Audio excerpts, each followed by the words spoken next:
When did your mother's happiness come at the cost of your own? I was getting ready for my boyfriend's and my anniversary dinner when he suddenly texted saying he needed space to figure himself out. I stared at my phone in disbelief. He was the fourth boyfriend in the past 2 years who had broken up with me right around our 3-month mark. My roommate Jenna found me sitting on my bedroom floor scrolling through old messages, trying to figure out what I'd done wrong. "Let me guess," she said from the doorway. "Daniel just called it off." I nodded, showing her my phone where he'd already blocked me on Instagram, Facebook, even LinkedIn. "Maybe you're cursed or something," she joked. But I didn't laugh because part of me was starting to believe it.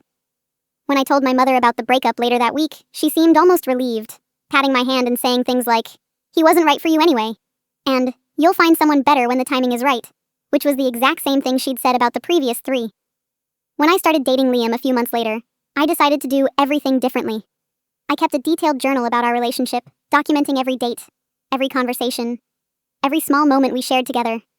I deliberately kept some emotional distance, let him pursue me instead of being too available, tried to protect myself from getting hurt again.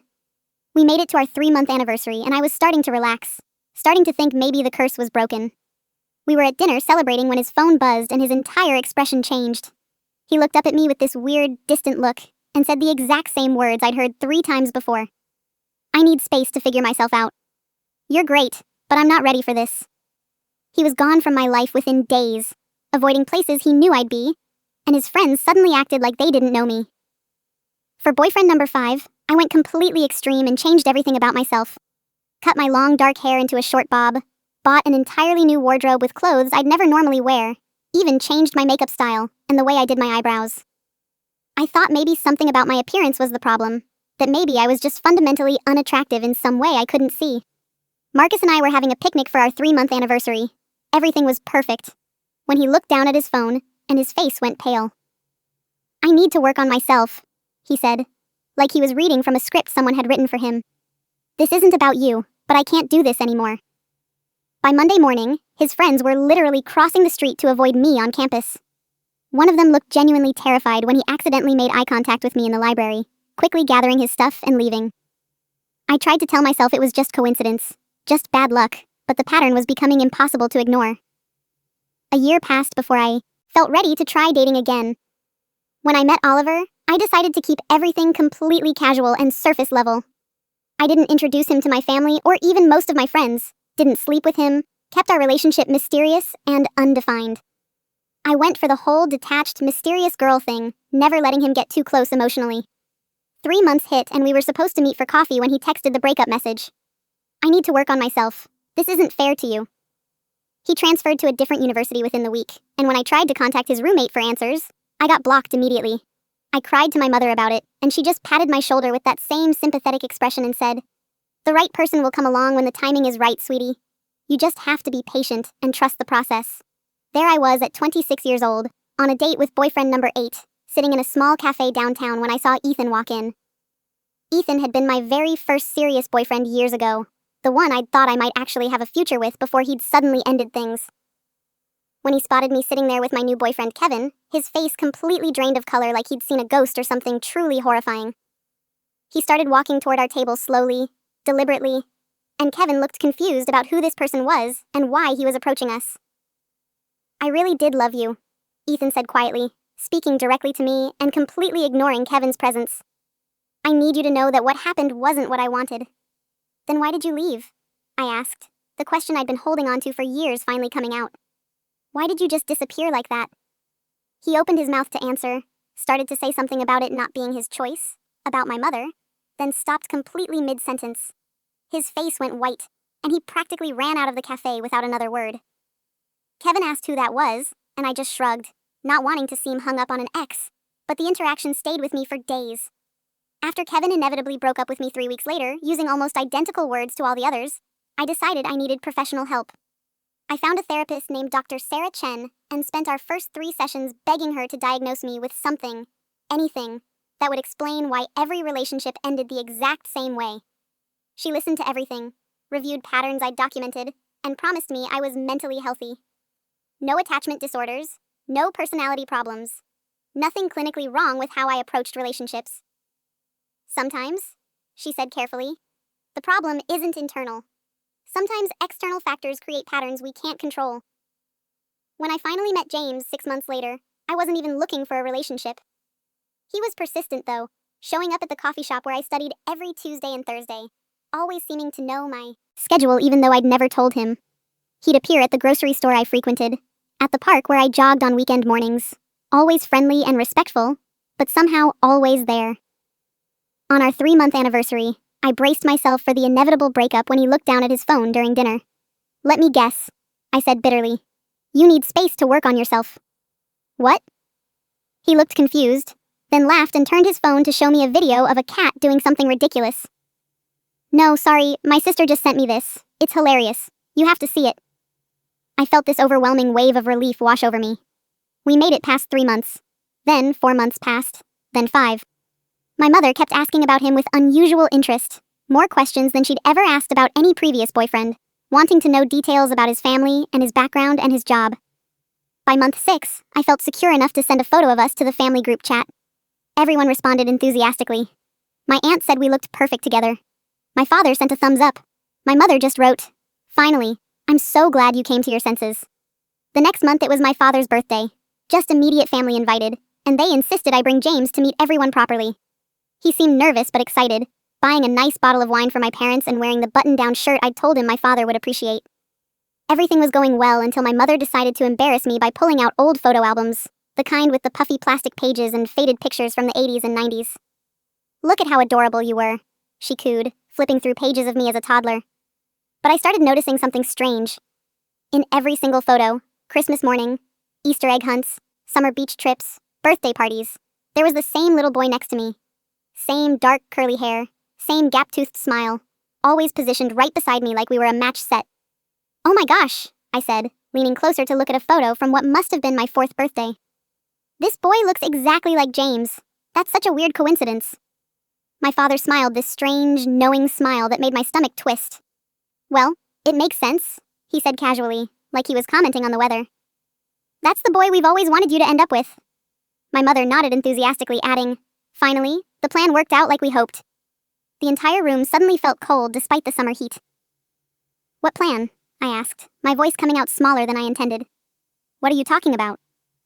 They exchanged a look, one of those married couple looks where they communicate silently. My father cleared his throat. "Your mother and I arranged this relationship with Thomas and Patricia years ago. When you two were just babies, actually." My stomach dropped. "Thomas and Patricia? Why would they care who I date?" My mother pulled out another album I'd never seen before, this one leather-bound with gold lettering that read, "Our Future," across the cover. She flipped it open to reveal dozens of photos of me and that same little boy at every holiday, every family vacation, every major life event. "That's James," I whispered, recognizing his features even in the childhood photos. "Of course it is," my father said matter-of-factly. "He's Thomas and Patricia's son. Your cousin. You two have been promised to each other since birth." The room started spinning. I looked at James sitting next to me on the couch, and he just sat there completely calm, not shocked at all. "You knew," I said, and it wasn't a question. "For about 6 weeks now," he admitted, not even looking guilty about it. "But we're barely related, and it's completely legal in this state. I'd already fallen for you by then, so it didn't really change anything for me." My father nodded approvingly like this was all perfectly reasonable. "Your mother and I are second cousins too. It's how we keep the family business protected, and the money concentrated where it belongs." My mother added, "It's a tradition that goes back generations in our family. It's worked perfectly well." I just smiled. Not because I wasn't completely disgusted and horrified, because I absolutely was, but because I had something they didn't know about, information that was going to change everything. I kept my smile frozen in place while my father went on about family traditions and legacy and keeping bloodlines pure. My phone was recording everything from my pocket where I'd started the recording the moment my mother pulled out that leather album. I asked questions, keeping my voice light and interested like I was just curious about family history. My father actually seemed proud to explain, pulling out even more photo albums and documents showing how he and Thomas had planned this when my mother was still pregnant with me. How they'd picked my name specifically to match with James, both starting with J for James and Jane, which they thought was romantic and destined.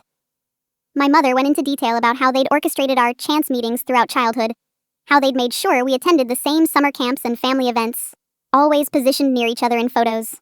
James contributed casually to the conversation, mentioning how his parents had shown him similar albums when he turned 25, and explained his role in the family plan.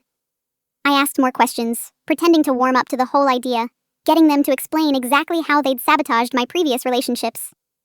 My father actually laughed about the money he'd paid my ex-boyfriends, calling them small investments in Jane's future, and explaining his strategy of approaching each one with carefully worded threats about their families, their careers, their futures. When dinner finally ended and James drove me home, I stayed quiet in the car, my mind racing with plans. He tried to hold my hand, at stoplights, talking about how this didn't have to be weird, how we could make this work because we'd already built something real together. I just nodded and smiled and let him kiss me goodnight at my door, all while my phone continued recording in my pocket. The moment I got inside, I locked the door, sat down at my laptop, and started building a comprehensive timeline of every single relationship I'd had. I pulled up old text messages I'd saved, emails from ex-boyfriends, social media conversations I'd forgotten about. Ethan's last message before blocking me came at 3:47 in the afternoon on our anniversary. Marcus's came at 8:22 at night. When I logged into my father's computer using the password I'd figured out years ago, I found call logs showing he'd called unknown numbers right before each of those breakups. The pattern was undeniable. I found more evidence in my old Instagram posts where my mother would comment asking about my boyfriends just days before they'd disappear, questions that seemed innocent at the time but now looked like information gathering. I took screenshots of everything, saving copies to 3 different cloud accounts just to be safe. I went through my email trash and recovered receipts for restaurants where I'd had dates with various boyfriends. Then I cross-referenced them with my parents' credit card statements that were still logged in on the family computer they'd let me use in high school. 4 different times, my father had charges from the same restaurants on the same days as my dates. Different amounts suggesting different tables, but clearly close enough to observe. The charges appeared within minutes of mine, sometimes before, like he'd gotten there early to position himself. By 4 in the morning, I had enough evidence to prove this wasn't paranoia or coincidence, and I saved everything to multiple USB drives that I hid in different places around my apartment. Ethan's face kept appearing in my mind, how scared he'd looked when he'd tried to tell me about my mother. I searched for him online and found him working as an accountant in a firm across town. His LinkedIn profile showed he'd been promoted steadily since our breakup, and his profile picture showed someone who looked successful but tired, like he carried something heavy. I drafted a message requesting to meet for coffee, explaining that I'd learned some disturbing things about why we broke up and wanted to talk. He read it within minutes but didn't respond for over 3 hours, finally sending back just an address and a time for the next day at a neutral coffee shop downtown. I spent the rest of that morning going through old journals I'd kept, finding notes I'd written about each relationship that suddenly made perfect sense in this new context. My mother had asked strangely specific questions before each breakup, things like what movies we were planning to see, or which restaurants we'd chosen for dates. My father had made odd comments about my boyfriend's career prospects and family backgrounds. There were journal entries where I'd written about feeling watched during dates, dismissing it as anxiety or paranoia, but now I knew someone really had been watching. My journal from when I dated Marcus had an entire entry about my mother randomly showing up at the mall where we were shopping, claiming she was just there to return something, but somehow finding us in a store we'd chosen on impulse. I opened James's Facebook and started scrolling back through years of his activity, feeling increasingly sick as I found evidence he'd been following my life long before we'd officially met. He'd been liking my posts since I was in college. Always friendly comments but persistent, reactions to every major life update I shared. He'd commented on my graduation photos with, "Can't wait to celebrate properly someday," which seemed romantic at the time but now felt predatory given what I knew. His own posts barely mentioned other girls, just occasional group photos, but he'd shared every single family business update that involved both our families, tagging relatives I barely knew. I called Dr. Chen's emergency line and got an appointment for later that afternoon, bringing a folder thick with all my printed documentation. She read through everything while I sat across from her shaking, her expression getting more serious with each page she turned. When she finally looked up, she explained this level of coordination and planning suggested serious control issues and potentially illegal harassment, then handed me a business card for an attorney named Michelle Rodriguez, who specialized in family law and harassment cases. She made me promise to document everything going forward and to be extremely careful, explaining this was beyond normal family dysfunction. After leaving therapy, I sat in my car in the parking lot and set up automatic cloud backups for all my phone recordings, making sure everything would automatically save to 3 different accounts. I downloaded a professional recording app that could run in the background without showing any notification on my screen, testing it multiple times to verify it worked correctly. I also turned on location tracking for myself, creating a digital record of everywhere I went, and set up a separate email account specifically for storing evidence that my family couldn't access. That weekend, I waited until my parents posted on Facebook about being at their country club for a charity golf tournament, then drove to their house using the spare key I'd copied years ago that they didn't know I had. The photo albums were right where my father had left them in the living room, and I photographed every single page of the one titled Our Future with my phone. There were pictures of baby me and baby James in matching outfits at family gatherings I didn't remember, notes in the margins written in my mother's handwriting about keeping bloodlines pure and protecting family assets. There was even a detailed family tree showing how multiple generations had married cousins to keep money consolidated within the family. One page had a complete timeline of when James and I were supposed to meet as adults, when we'd get engaged, when we'd marry, even what year we were supposed to have our first child. They'd planned my entire life with specific dates marked for each major milestone. I found more albums showing every family vacation where they'd made sure James and I were together, posed like a little couple even as toddlers who couldn't possibly understand what was happening.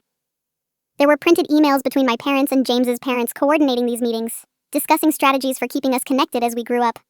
Monday morning came, and I tested my theory about James tracking my location by casually mentioning over breakfast that I was considering a job offer in another state.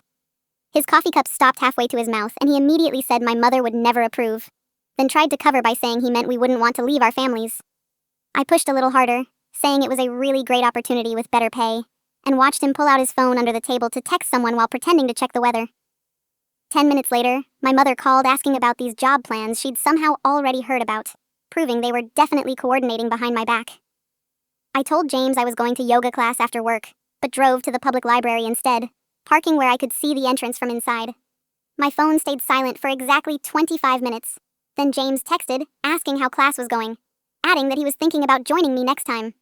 There was absolutely no way he could know I wasn't at yoga unless someone was tracking my location in real time. I screenshot his message with the timestamp and my actual location tag from the library showing I was nowhere near the yoga studio. 30 minutes later, I looked up from the book I was pretending to read and saw James walking into the library, looking around like he was searching for something. When he spotted me, his whole face lit up with exaggerated surprise. He walked over carrying nothing, no books, no bag, just his phone in his hand, and claimed he'd just remembered he needed to return a book he'd checked out months ago. I smiled and suggested we take a selfie together, making sure the timestamp showed 3:47 in the afternoon, then watched him pretend to browse the psychology section where he'd never shown any interest before. He kept glancing at me every few seconds like he was checking that I was still there, making sure I wasn't trying to leave. I packed up slowly, telling him I needed to head home to prep for tomorrow's early meeting, and watched his face fall slightly before he recovered and said he'd text me later.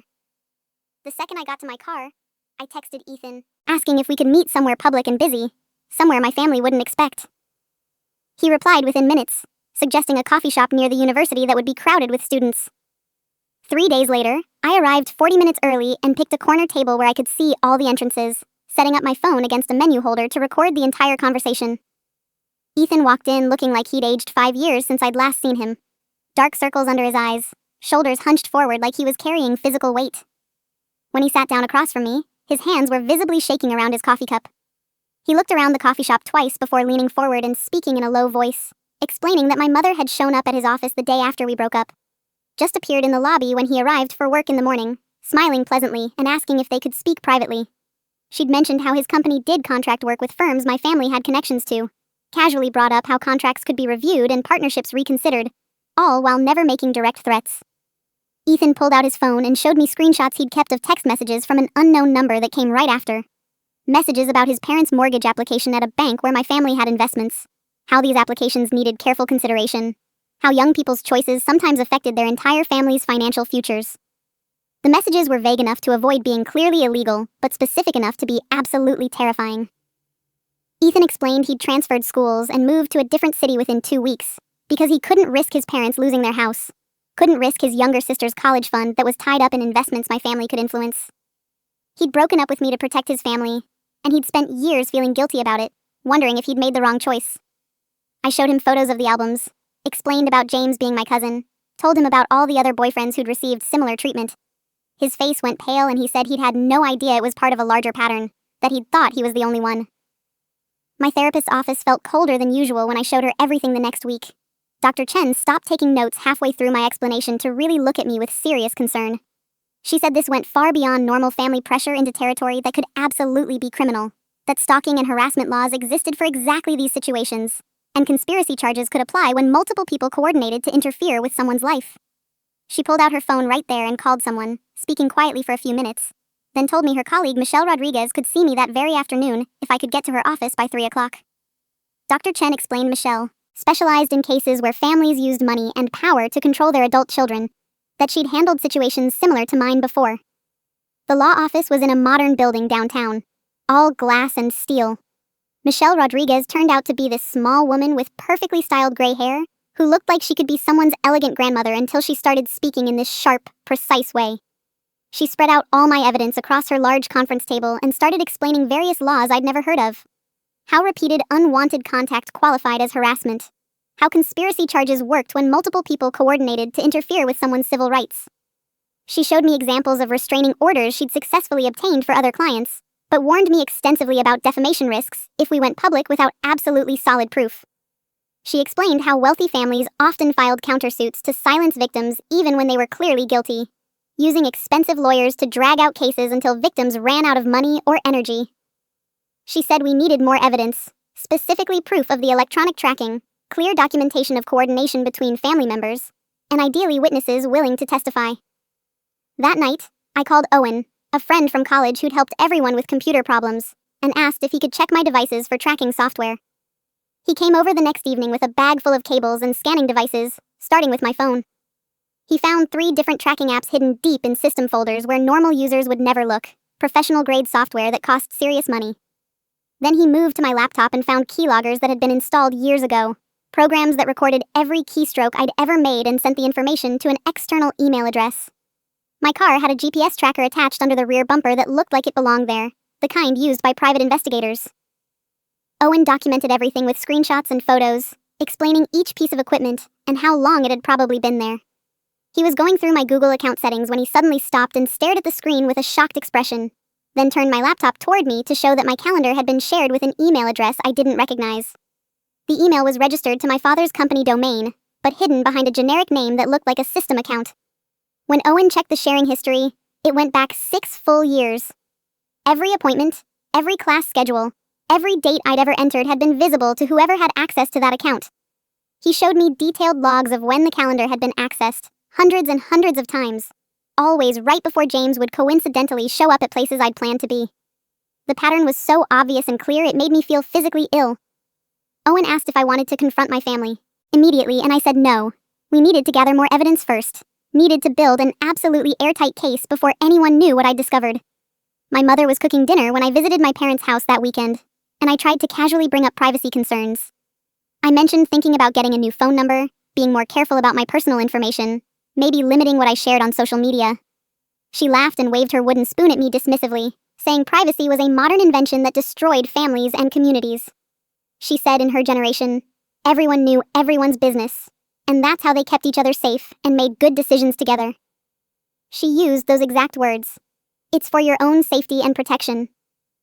Like she was reading from a script someone had written.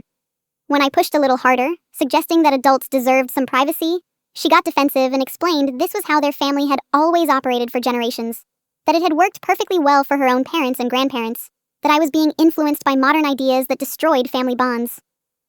The invitation to dinner at James's parents' house came through a text from him the next day. His mother wanted to have us over for a proper family dinner, and I accepted immediately, making sure my phone was fully charged and testing my recording app twice before we left.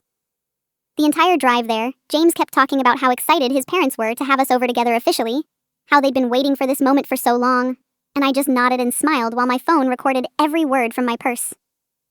Their house was significantly bigger than I'd remembered from childhood visits, and they'd set the formal dining room table with expensive china I'd never seen before, candles everywhere, fresh flowers in crystal vases, like this was some sort of special celebration. James's father kept refilling my wine glass throughout dinner while talking about family obligations and responsibilities, about the importance of keeping money and power concentrated within trusted bloodlines, how I should be grateful to have been chosen for such an important role in the family's future. His mother nodded along enthusiastically, adding comments about the children we'd have together.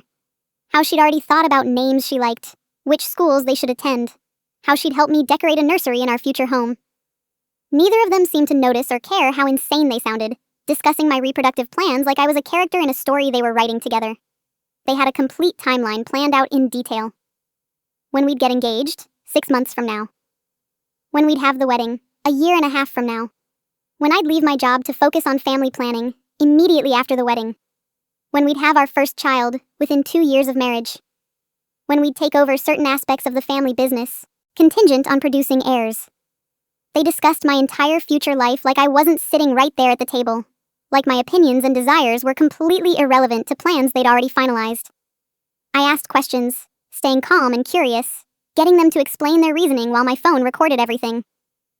The campus administrator I'd contacted agreed to meet me at a Starbucks near the university, far from campus where we wouldn't be seen together. She looked extremely nervous the entire time, constantly checking over her shoulder like she expected someone to be watching us. She explained she couldn't say anything officially due to legal liability and her position, but she very carefully suggested I look into the timing of certain administrative decisions and compare them with records of donations to the university. She mentioned that donor families sometimes had unusual influence over student transfers and housing assignments, that paperwork could be expedited when large sums of money were involved, that my father's name appeared on several campus buildings for a reason. She pulled out her phone and showed me a photo she'd taken of a document, telling me to screenshot it quickly before making her delete it from her phone. The document showed a list of substantial donations from my father's company to the university, with dates that corresponded exactly to when my ex-boyfriends had transferred schools or withdrawn suddenly. Next to each donation was a note about facilitating smooth transitions for specific students, coded language that clearly referred to making my ex-boyfriends disappear from campus. She explained there were more documents, but she couldn't access them without raising suspicions, that I'd need an official investigation to get the full records, but this was enough to show a pattern of my family using money to manipulate university decisions. I spent an entire week creating a comprehensive presentation of everything I'd found, organizing it chronologically with clear evidence for each claim. Photos of the albums with their disturbing notes about breeding and bloodlines. Recordings of my parents and James's parents discussing their plans for my life. Screenshots of tracking software and shared calendars. Text messages from ex-boyfriends explaining the threats they'd received. Bank records showing payments made right before each breakup. Testimony from Ethan about my mother's threats. Documentation from the university administrator about donations corresponding to transfers. I created multiple backup copies and sent them to 3 different attorneys, including Michelle Rodriguez. Then I invited my entire extended family to a Sunday dinner at a restaurant, telling them I had a major announcement to make about my relationship with James. My parents seemed thrilled, probably assuming I was going to announce our engagement. James kept asking what the announcement was, and I just smiled mysteriously and said he'd find out with everyone else. I arrived early and set up my laptop connected to the restaurant's presentation screen, telling the staff it was for a family slideshow. I'd paid extra to reserve a private room with a projector, claiming we wanted to share engagement photos. When everyone arrived, they were in great moods, laughing and ordering expensive bottles of wine. My mother kept smiling at me, and James's mother kept touching my arm affectionately and calling me daughter. I waited until everyone had ordered their meals, until they were comfortable and relaxed, then stood up and clinked my glass to get their attention. "Thank you all for coming," I said, my voice steady despite my racing heart.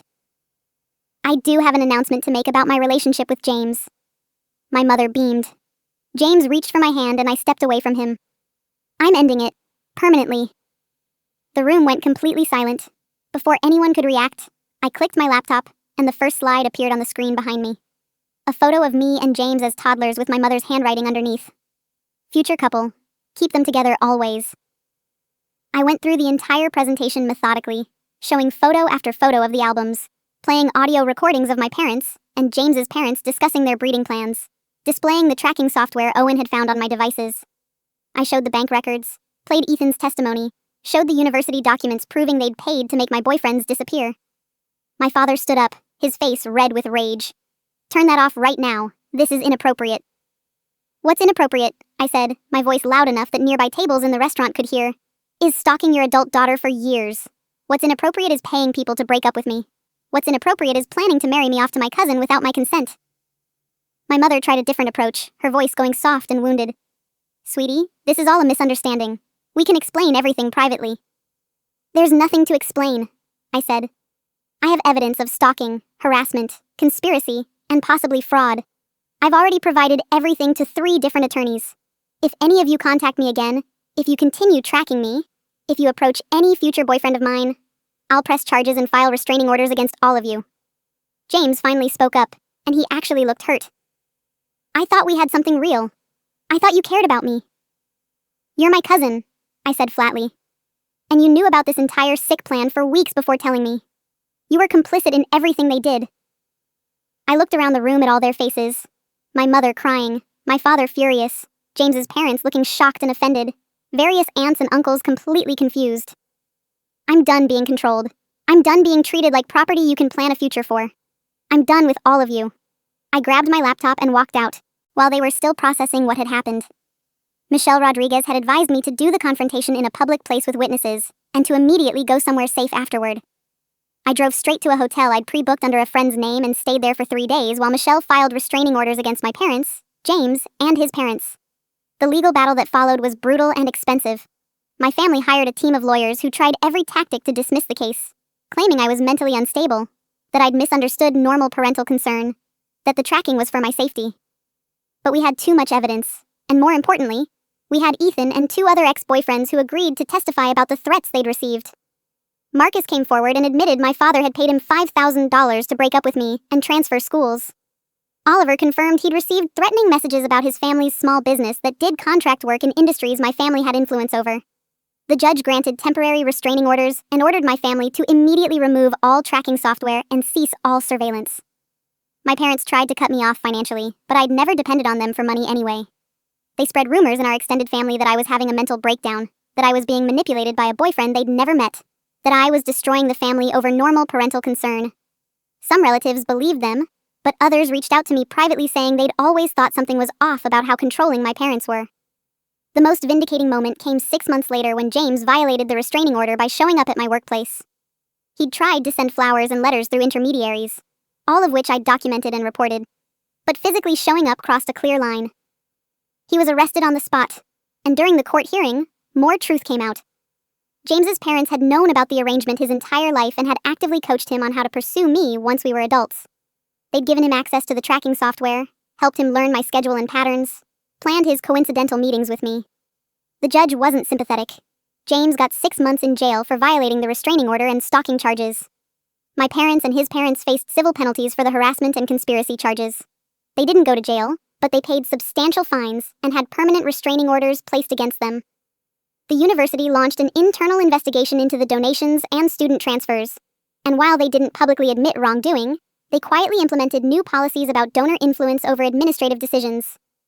I moved to a different city and changed my phone number, built a completely new life with friends who knew nothing about my family situation, started dating someone I met through work who thought my family stories sounded like a psychological thriller movie.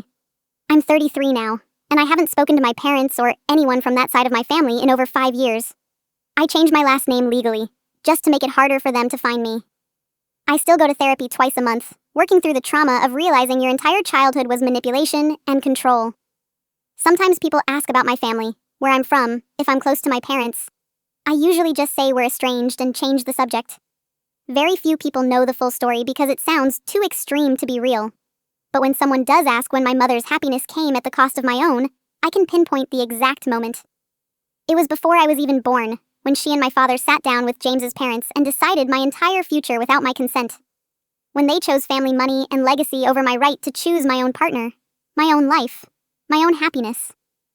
The worst part wasn't the controlling behavior. It was the realization that they genuinely believed they were doing the right thing, that they thought arranged marriage within the family was loving and protective rather than abusive. They never saw themselves as villains. They thought they were securing my future, keeping me safe within the family, protecting family assets for future generations. The cognitive dissonance was stunning. I found out later through a cousin who still speaks to me that my mother had a complete breakdown after the court cases. She couldn't understand why I was being so dramatic, why I couldn't see they'd done everything out of love. She told relatives I'd been brainwashed by feminism and modern ideas that destroyed traditional family values. My father refused to speak about me at all, acting as if I'd died rather than simply set boundaries. James's mother sent me a long letter through her attorney that I was allowed to read but not keep, explaining how I'd ruined her son's life and destroyed a beautiful family tradition that had worked for generations. The letter detailed how their family had practiced arranged cousin marriages for over 100 years, how it had kept their wealth consolidated and their bloodline pure, how multiple successful marriages had come from this tradition. She listed cousins who'd married cousins, second cousins who'd married second cousins, all supposedly happy and successful. She genuinely couldn't comprehend why I didn't want to be part of this legacy. The letter ended with her saying she forgave me for my youthful rebellion and hoped I'd come to my senses before it was too late to have children within the family line. I did eventually find love on my own terms. His name is David, and he's about as far from my family as possible. He grew up in foster care, has no connection to wealth or legacy, works as a high school teacher, and thinks family should be chosen rather than obligated. When I finally told him the full story about 6 months into our relationship, he just held me and said he was sorry I'd gone through that. He didn't try to fix it or minimize it or suggest reconciliation. He just accepted it as part of my history and loved me anyway. We've been together for 3 years now, and he's never once pressured me about marriage or children. He knows those topics are complicated for me, given how my family weaponized them. When I told him I wasn't sure I ever wanted kids because I was terrified of becoming like my mother, he said that was completely valid, and we'd figure out our future together based on what we both wanted, not what anyone expected. That kind of respect and autonomy was so foreign to me, it took months to trust it was real. Dr. Chen helped me understand that what I experienced wasn't just controlling parents, but a systematic form of abuse called coercive control. It's when someone uses patterns of behavior to dominate, isolate, and regulate another person's life. My parents had isolated me from potential partners, regulated who I could date through threats and manipulation, and dominated my choices by planning my entire future without my input. The tracking software, the surveillance, the coordination with James's family, the financial threats to my boyfriends, all of it fit a textbook pattern of coercive control. The hardest part of recovery was accepting that my entire childhood had been a lie. Every family vacation where they'd positioned James and me together wasn't coincidence. Every time my mother asked detailed questions about my boyfriends wasn't motherly concern. Every family gathering where relatives commented on how James and I would make a cute couple wasn't innocent observation. It was all coordinated, planned, intentional manipulation from the time I was born. They'd stolen my autonomy before I was old enough to even understand what autonomy meant. I also had to grieve the mother I thought I had. The woman who made my favorite cookies and helped me with homework and took photos on my first day of school. That woman didn't exist. Or she existed alongside another woman who was simultaneously planning to marry me off to my cousin and tracking my every movement as an adult. Those two versions of my mother couldn't be reconciled. I had to accept that people can genuinely love you while also controlling and harming you, that those two things can coexist in deeply dysfunctional ways. Owen, the friend who'd found all the tracking software, became one of my closest friends through this whole ordeal. He'd been so disturbed by what he'd discovered on my devices that he'd volunteered to testify in court, explaining the technical aspects in ways the judge could understand. He'd shown how sophisticated and expensive the tracking systems were, how they'd required ongoing maintenance and monitoring, proving this wasn't accidental or simple parental concern. After everything was over, he told me he'd gone home and immediately checked his own sister's devices, because my case had made him paranoid. He found nothing, thankfully, but he said my situation had fundamentally changed how he viewed family dynamics. Ethan and I became friends too, bonded by shared trauma. He told me that breaking up with me had haunted him for years, that he'd wondered constantly if he'd made the wrong choice by letting my mother intimidate him. Learning he was just one of many victims in a larger pattern actually helped him process his guilt.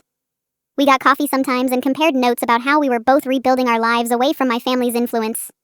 He'd eventually told his parents the truth about why he'd transferred schools, and they'd been horrified. His mother had cried for days knowing she'd been used as leverage to control her son's relationship. Marcus, the ex-boyfriend who'd admitted my father paid him to leave, struggled with guilt for years after coming forward.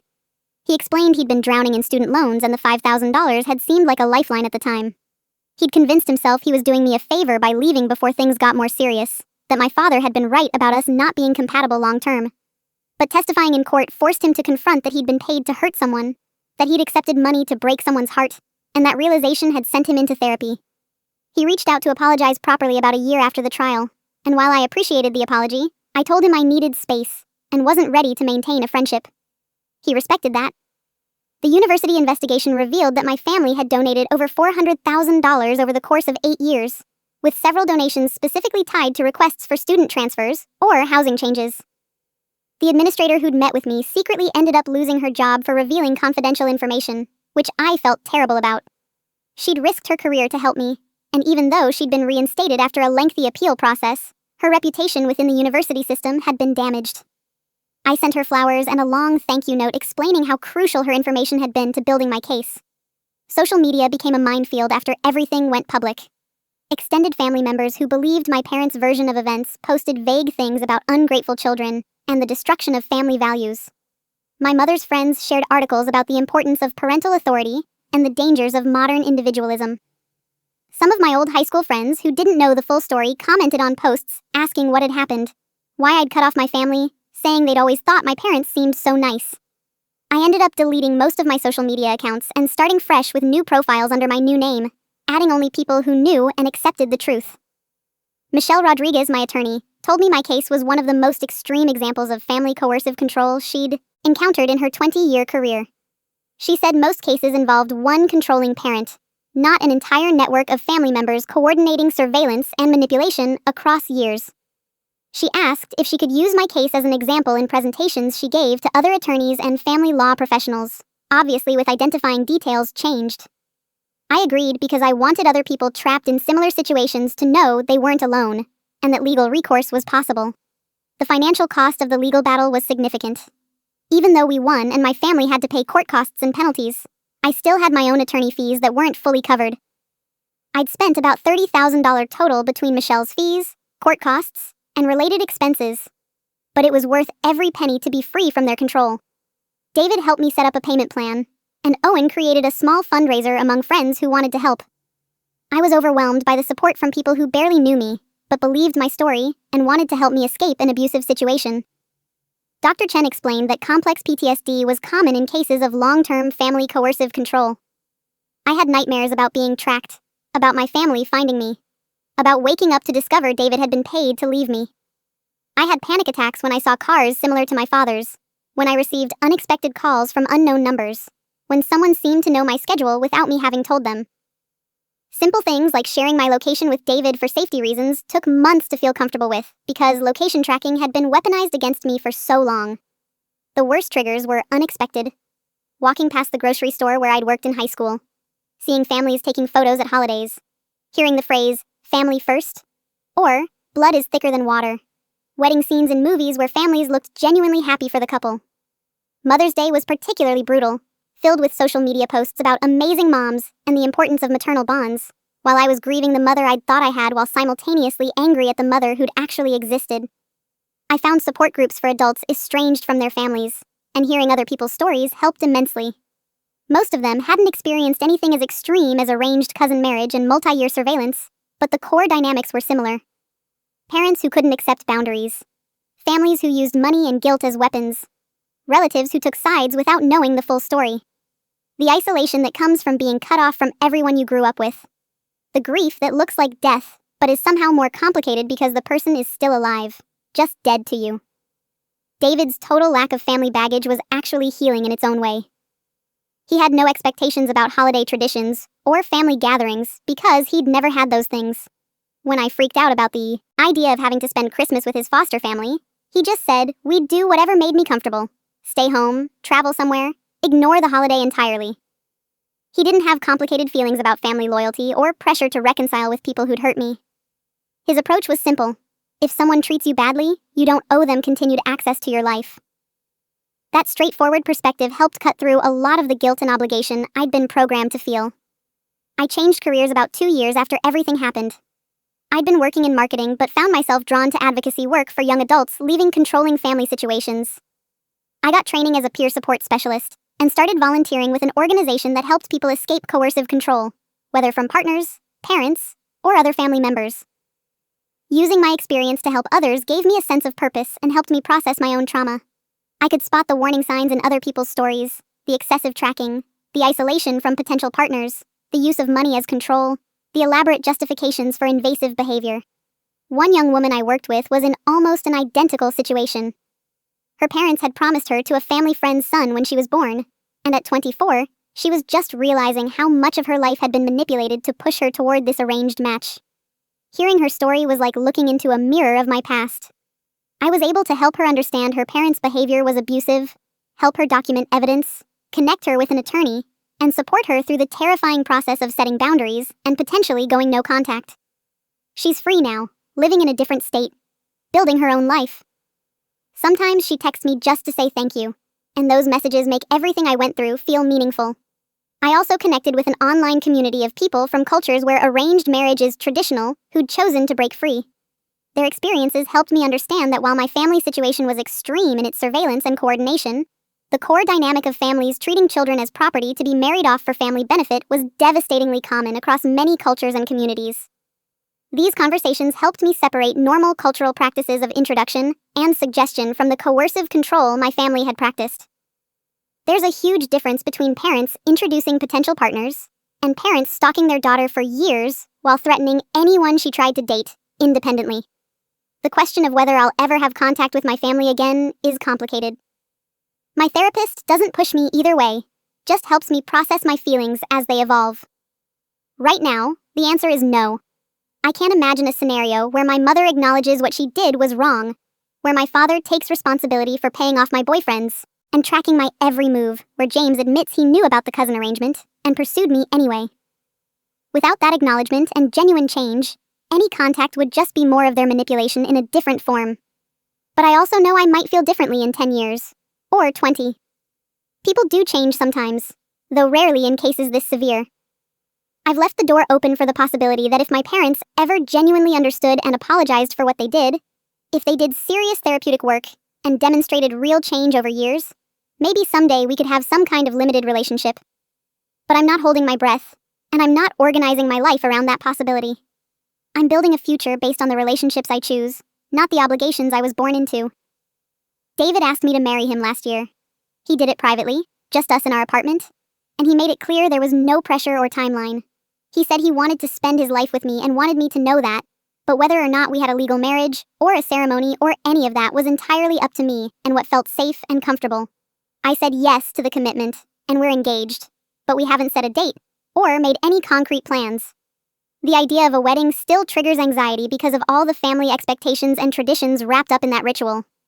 We might just go to a courthouse eventually, or have a tiny ceremony with our closest friends, or create something entirely new that doesn't look like a traditional wedding at all. The strangest part of my recovery has been rediscovering who I am outside of my family's expectations and control. For 26 years, so much of my identity and choices had been shaped by their manipulation. What did I actually want? Who was I when no one was watching or tracking or judging? Those questions took years to even begin answering. I discovered I loved hiking, something I'd never tried because family vacations had always been to resorts or cities. I learned I was interested in photography, a hobby I'd never pursued because my family had controlled what I did with my free time. I found out I was more introverted than I'd thought. A lot of my social activity had been performed to maintain appearances and avoid my family's judgment. I also had to relearn trust, both trusting others and trusting my own judgment. My family had gaslit me for years, making me doubt my instincts about relationships, making me think something was wrong with me when really they were sabotaging my relationships. Learning to trust when someone showed interest in me, believing them when they said they weren't being paid to leave, accepting that not everyone had ulterior motives. All of that took conscious effort and time. David was incredibly patient through this process, understanding when I needed reassurance, not taking it personally when I had moments of paranoia or doubt. If I could go back and tell my 20-year-old self anything, it would be to trust her instincts. She knew something was wrong. She felt watched and controlled. She questioned why every relationship ended the same way. All of that was her intuition correctly reading the situation, but she'd been trained to dismiss those feelings as paranoia or bad luck. I'd tell her to start documenting everything immediately, to reach out for help sooner, to understand that family love shouldn't feel like surveillance and control. I'd tell her that choosing herself over family expectations isn't selfish. It's survival. The last time I saw my mother was in court during the final hearing. She looked older, smaller somehow, defeated in a way I'd never seen her. She stared at me the entire time, and I couldn't read her expression. Was it anger? Sadness? Confusion? Some combination of all three? When the judge ruled in my favor and the permanent restraining orders were granted, she stood up and left without a word. My father put his hand on her back and guided her out, and that was it. Years of relationship, of family history, of shared memories, ended with her walking out of a courtroom in silence. Sometimes I wonder what would have happened if I'd never found out the truth. If James had never triggered my suspicion by being different from all the others. If that dinner hadn't happened where they'd revealed their plans. Would I have eventually married him without knowing about the arrangement? Would they have ever told me? Would I have spent my whole life in a relationship that started with lies and manipulation, raising children who'd be groomed for similar arranged matches? The alternate timeline where I never knew the truth is somehow more horrifying than what I actually went through. When people ask now when my mother's happiness came at the cost of my own, I have a clear answer. It was the day I was born and became a piece on their chessboard, rather than a person with autonomy and rights. Every choice they made prioritizing their vision of family legacy over my actual well-being. Every time they valued tradition over my happiness. Every moment they chose control over love. All of that happened because they saw me as an extension of themselves and their family, rather than as a separate human being deserving of freedom. But the story doesn't end with trauma and loss. It ends with freedom and choice and the family I've built for myself. It ends with friends who chose to believe and support me. With David, who loves me without conditions or expectations. With work that gives meaning to my pain by helping others escape similar situations. With therapy that's helping me heal. With a new name and a new life that I designed myself. With mornings where I wake up and remember no one is tracking my location or planning my future, or threatening the people I love. My mother's happiness cost me 26 years of autonomy, thousands of dollars in legal fees, relationships with most of my extended family, and years of therapy to process the trauma. But I got myself back. I got the freedom to choose my own partner, my own future, my own definition of family. And that freedom, that autonomy, that ability to finally live a life that's actually mine, that's priceless.